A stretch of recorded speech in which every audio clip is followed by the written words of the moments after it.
बिस्मिल्लाहिर्रहमानिर्रहीम। अस्सलाम वालेकुम। हम अपने तमाम व्यूअर्स को आज के प्रोग्राम में खुशामदीद कहते हैं। Dental minute with doctor Faheem. आज का जो मौजू है कॉमन डेंटल प्रॉब्लम्स। अस्सलाम वालेकुम डॉक्टर साहिबा, कैसी हैं आप? खैरियत से हैं? अल्हम्दुलिल्लाह। आज जिस मौजू पे हम बात करेंगे वो हम आपके सामने शेयर कर चुके हैं। बेसिकली जो हमने आज का टॉपिक सेलेक्ट किया है उसकी रीज़न ये थी कि हमारे जो व्यूअर्स थे वो हमें थ्रू व्हाट्सएप और थ्रू कमेंट्स हमें काफ़ी सारे सवाल कर रहे थे और कुछ ऐसे मसाइल के बारे में जानना चाह रहे थे कि जो उनको फेस है, जिनको वो फेस करते हैं। तो पहले तो आप ये बता दें कि डेंटल प्रॉब्लम्स होती क्या हैं, दांतों के मसाइल होते क्या हैं? दांतों के मसाइल जो हमें कॉमनली फेस करने पड़ते हैं क्लिनिक में, उसमें सबसे मोस्ट कॉमन डेंटल पेन, जिसके साथ पेशेंट क्लिनिक विज़िट करता है। डेंटल पेन के बहुत सारे कॉजेज़ हो सकते हैं। उसमें कैविटीज़ हैं, आपके गम डिजीज़ हैं, जिसे पेरिडोंटल डिजीज़ भी कहते हैं हम। और इसके अलावा डेंटिन हाइपर सेंसिटिविटी है, तो हम डिटेल में डिस्कस कर लेते हैं। सही सही। अच्छा, एक हमें हमारे व्यूअर ने हमें व्हाट्सएप किया और उन्होंने पूछा कि दांतों में कीड़ा क्यों लगता है और उससे हम कैसे बच सकते हैं, उसके बारे में आपने ज़रूर पूछा। तो उस बारे में प्लीज़ हम बताएंगे, कैविटीज़ क्या होती हैं, दांतों में कीड़ा क्या होता है, क्यों लगता है? देखिए, कैविटीज़ की जो है बहुत सारी वजूहात हो सकती हैं कि जिसकी वजह से आपको कैविटीज़ मोस्टली जो है, अगर यंग एज से देखा जाए, अगर बच्चों की कैविटीज़ लग रही हैं तो बेबी बॉटल फीडिंग की वजह से लग रही है। सही सही। अगर उसके परमानेंट दांत आ गया, सिक्स जो जिसे हम कहते हैं फर्स्ट मोलर जो होता है, तो अमूमन पेरेंट्स जो है उस दांत का ख्याल नहीं रखते। बच्चे टॉफ़ियाँ ले रहे हैं, स्वीट्स ले रहे हैं बहुत ज़्यादा, और उसकी ब्रशिंग प्रॉपर नहीं हो रही। सही तो सही। पेरेंट्स को चाहिए कि अपनी सुपरविजन में ब्रशिंग करवाएं। तो स्टार्ट जो फर्स्ट दांत है वहीं से स्टार्ट हो जाता है सही आपका, सही। और जो कि आप उसकी कितनी जो है वो केयर करते सही, हैं। और जो बुढ़ापे में लगती है उसकी क्या वजह होती है?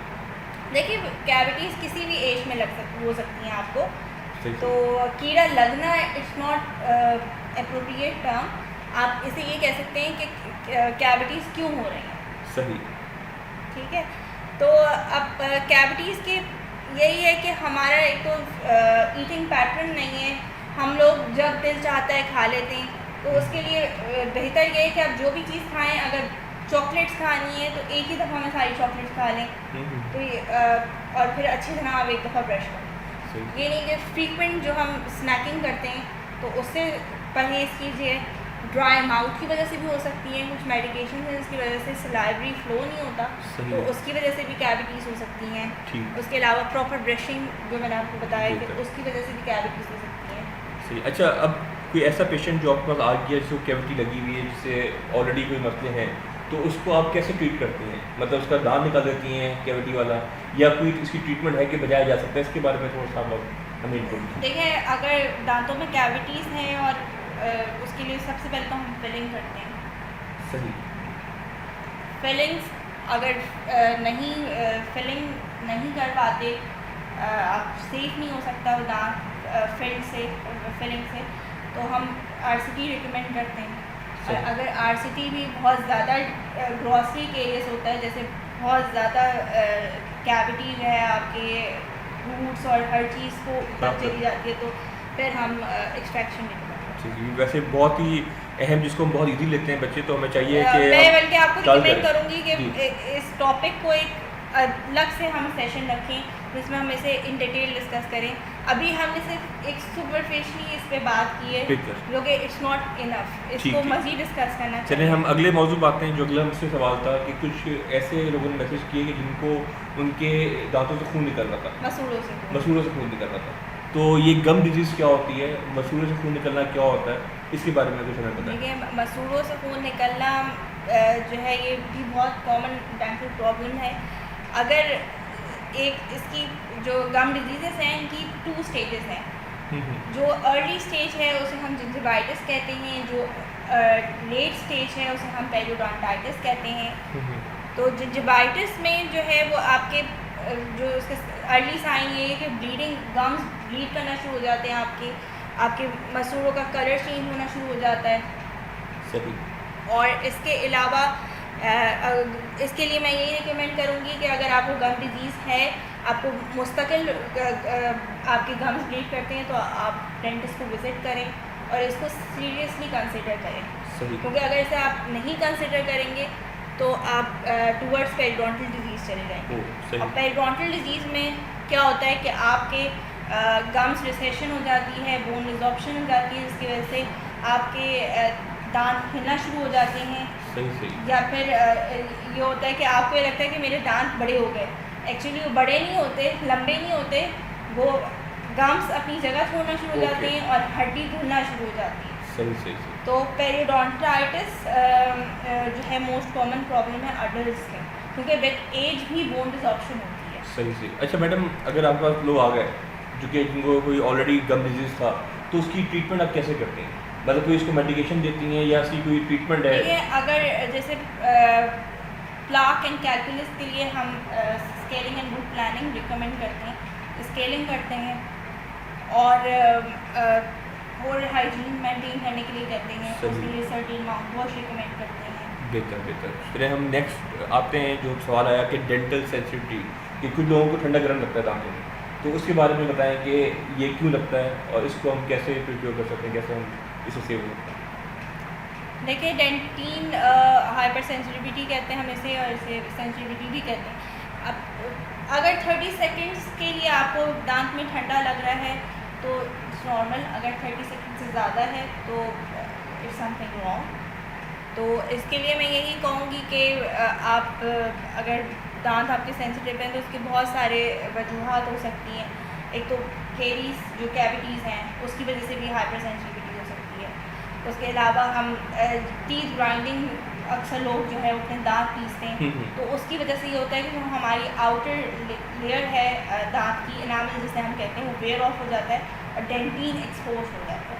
सही। तो जब आपको अक्सर ये लगता है कि दांत मेरे घिस गए, तो बेसिकली वो घिसे नहीं होते, वो आपके उसको हम अपनी ज़बान में एट्रिजन कहते हैं। तो दांत ऐसे हो जाते हैं कि आपका जो आउटर पार्ट होता है वो ख़त्म हो जाता है, एनामल, और डेंटीन एक्सपोज हो जाता है, जिसकी वजह से आपके दांत सेंसिटिव होते हैं। सही।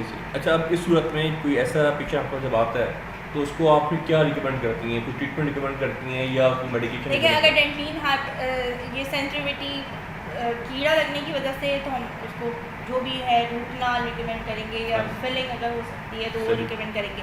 अदरवाइज वो टूथपेस्ट रिकमेंड करेंगे, और अगर टीथ ग्राइंडिंग की वजह से हो रहा है तो हम उसे नाइट गार्ड्स रिकमेंड करेंगे। तो इसके बहुत सारे अलग मल्टीपल ट्रीटमेंट ऑप्शंस हैं। बेहतर, ठीक है। अब दांतों का गिरना, अमूमन तो हम समझते हैं कि जब दूध के दांत गिरना एक वो होता है, लेकिन कुछ लोगों के जो है ना एक आग जब स्टेज आती है, जब वो जवान होते हैं या फिर बुढ़ापे की तरफ होते हैं, तो वहाँ भी दांत गिरना शुरू हो जाते हैं।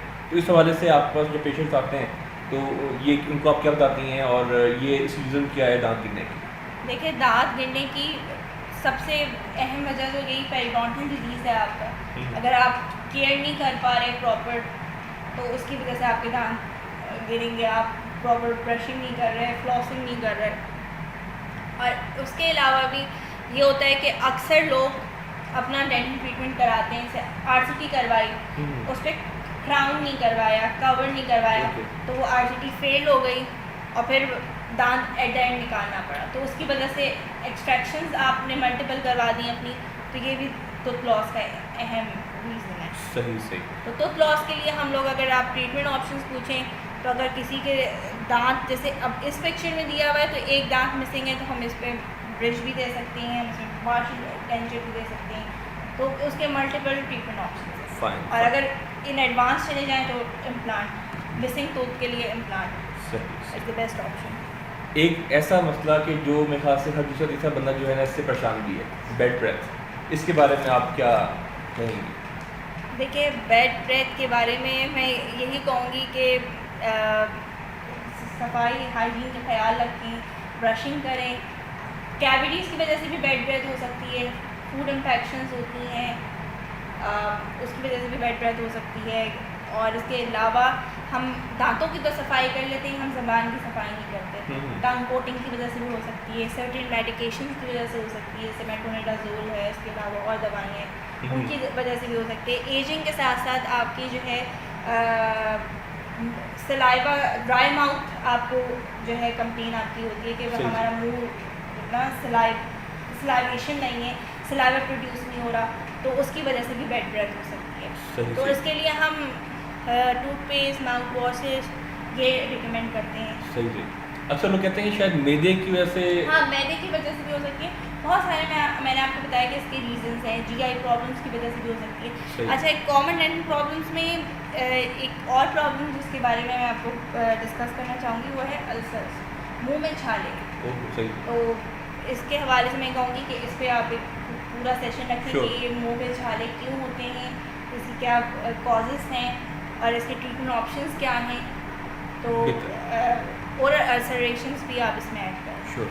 आज का आपने हमारा सेशन सुना, उम्मीद है कि आपको बहुत पसंद आया होगा। बहुत शुक्रिया डॉक्टर साहिबा कि आपने टाइम दिया। Thank you. और ये वो तमाम सवालात थे, ये वो तमाम मौज़ूआत थे जो कि आप लोगों ने हमसे शेयर किए through WhatsApp, through comments, through messages. और इंशाल्लाह हम आगे भी आपके सवालात के जवाब देते रहेंगे। और हम चाहेंगे कि आप हमारे यूट्यूब चैनल को ज़रूर सब्सक्राइब करें, हमारे फेसबुक पेज को ज़रूर लाइक करें। और अगर कोई क्यूरी हो आपकी, कोई सवाल करना चाहते हो आप, तो IDX हमारा नंबर अवेलेबल है 032287608289। इस पर आप व्हाट्सएप के थ्रू आप हमसे अपने मसाइल को डिस्कस कर सकते हैं। और इंशाल्लाह कोशिश करेंगे कि आपके तमाम मसाइल के एक अच्छे आंसर्स करें जो कि आपके लिए आगे फ़ायदे का बायस बने। Thank you so much. खुदा हाफिज़।